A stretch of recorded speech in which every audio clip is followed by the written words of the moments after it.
കാലിത്തൊഴുത്തു മുതൽ കാൽവരി വരെയുള്ള യാത്രയിൽ സഹനങ്ങൾ മാത്രമാണ് തനിക്ക് കൂട്ടായി ഉള്ളത് എന്ന് അറിഞ്ഞിട്ടും ഒരു പരാതിയും കൂടാതെ ഉള്ളു തുറന്ന് സ്നേഹിക്കുകയും സ്നേഹിക്കുവാൻ പഠിപ്പിച്ചതുമായ നമ്മുടെ കർത്താവ്, ലോകത്തിന്റെ ജീവനും രക്ഷയ്ക്കും വന്നവനും, ലോകം കൊടുത്തത് സർവരാലുമുള്ള പീഡനങ്ങൾ, ചങ്കു തുറന്ന് സ്നേഹിച്ചവന്റെ ചങ്കു തുളച്ചവർ, ഒരു തെറ്റും ചെയ്യാതിരുന്നിട്ടും എല്ലാ തെറ്റും ചെയ്തുവെന്ന് മുദ്ര കുത്തപ്പെട്ടവൻ, എനിക്കുണ്ടാവുന്ന സഹനങ്ങളിൽ ഞാൻ അസ്വസ്ഥതപ്പെടുമ്പോൾ, എന്നെ കുറ്റപ്പെടുത്തുന്നവരെ ഞാൻ ശത്രുക്കളായി കാണുമ്പോൾ, പരിഹസിക്കുന്നവരെ നോക്കി ഞാൻ ഗർജിക്കുമ്പോൾ, കാൽവരിയിൽ കുരിശിൽ കിടന്നുകൊണ്ട് ശത്രുക്കൾക്കു വേണ്ടി പ്രാർത്ഥിച്ചവനെ നമുക്ക് ഓർക്കാം.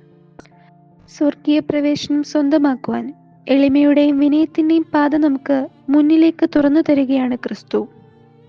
ഈ പാത സ്വന്തമാക്കുവാൻ പാപമാർഗങ്ങളിൽ നിന്ന് അനുതാപത്തിലേക്കും ലൗകിക സുഖജീവിതത്തിൽ നിന്ന് ആത്മീയ ജീവിത വിശുദ്ധിയുടെ സമൃദ്ധിയിലേക്കും യാത്ര ചെയ്യേണ്ടിയിരിക്കുന്നു എന്ന് തിരിച്ചറിയുക.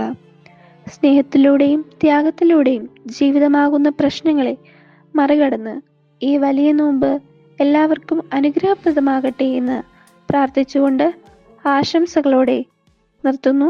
നന്ദി.